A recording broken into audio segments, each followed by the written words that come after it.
Europe में यूनान नाम का एक देश है। यूनान में पुराने समय में मिदास नाम का एक राजा राज करता था। राजा मिदास बड़ा ही लालची था। उसकी पुत्री को छोड़कर उसे दूसरी कोई वस्तु संसार में प्यारी थी तो बस सोना ही प्यारा था। वह रात में सोते सोते भी सोना इकट्ठा करने का स्वप्न देखा करता था। एक दिन राजा मिदास अपने खजाने में बैठा सोने की ईंटें और अशर्फियां गिन रहा था। अचानक वहां एक देवदूत आया। उसने राजा से कहा, मिदास, तुम बहुत धनी हो। मिदास ने मुंह लटकाकर उत्तर दिया, मैं धनी कहाँ हूं, मेरे पास तो यह बहुत थोड़ा सोना है। देवदूत बोला, तुम्हें इतने सोने से भी संतोष नहीं है, कितना सोना चाहिए तुम्हें? राजा ने कहा, मैं तो चाहता हूं कि मैं जिस वस्तु को हाथ से स्पर्श करूं वही सोने की हो जाए।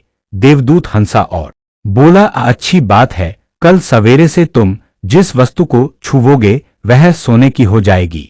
उस दिन और रात में राजा मिदास को नींद नहीं आई। वह सुबह उठा, उसने एक कुर्सी पर हाथ रखा, वह सोने की हो गई। एक मेज को छुआ, वह सोने की बन गई। और पैरों को छूने लगा, फूल, पत्ते, डालियां, गमले छुए, सब सोने के हो गए। सब चमाचम चमकने लगा। मिदास के पास सोने का पार नहीं रहा।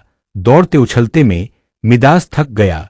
उसे अभी तक यह पता ही नहीं लगा था कि उसके कपड़े भी सोने के होकर बहुत भारी हो गए हैं। वह प्यासा था और भूख भी उसे लगी थी। बगीचे से अपने राजमहल लौटकर एक सोने की कुर्सी पर बैठ गया। एक नौकर ने उसके आगे भोजन और पानी लाकर रख दिया, लेकिन जैसे ही मैं दास ने भोजन को हाथ लगाया वह भोजन सोने का बन गया। उसने पानी पीने के लिए गिलास उठाया तो गिलास और पानी सोना हो गया। मिदास के सामने सोने की रोटियां, सोने के चावल, सोने के आलू आदि रखे थे। वह भूखा था, प्यासा था, सोना चबाकर उसकी भूख नहीं मिट सकती थी। मिदास रो पड़ा। उसी समय उसकी पुत्री खेलते हुए वहां आई। अपने पिता को रोते हुए देखकर पिता की गोद में चढ़कर उसके आंसू पहुंचने लगी। मिदास ने पुत्री को अपनी छाती से लगा लिया, लेकिन अब उसकी पुत्री वहां कहाँ थी? गोद में तो उसकी पुत्री की सोने की इतनी वजनी मूर्ति थी कि उसे वह गोद में उठाए भी नहीं रख सकता था। बेचारा मिदास सिर पीट पीट कर रोने लगा। देवता को दया आ गई, वो फिर प्रकट हुआ। उसे देखते ही मिदास उसके पैरों पर गिर पड़ा और गिड़गिड़ाकर प्रार्थना करने लगा, अपना वरदान वापस लौटा लीजिए। दौड़ते उछलते में मिदास थक गया। उसे अभी तक यह पता ही नहीं लगा था कि उसके कपड़े भी सोने के होकर बहुत भारी हो गए हैं।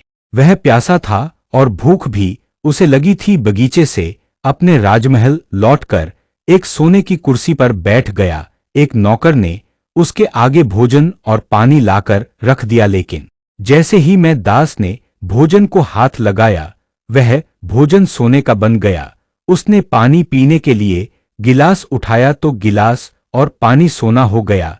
मिदास के सामने सोने की रोटियां, सोने के चावल, सोने के आलू आदि रखे थे।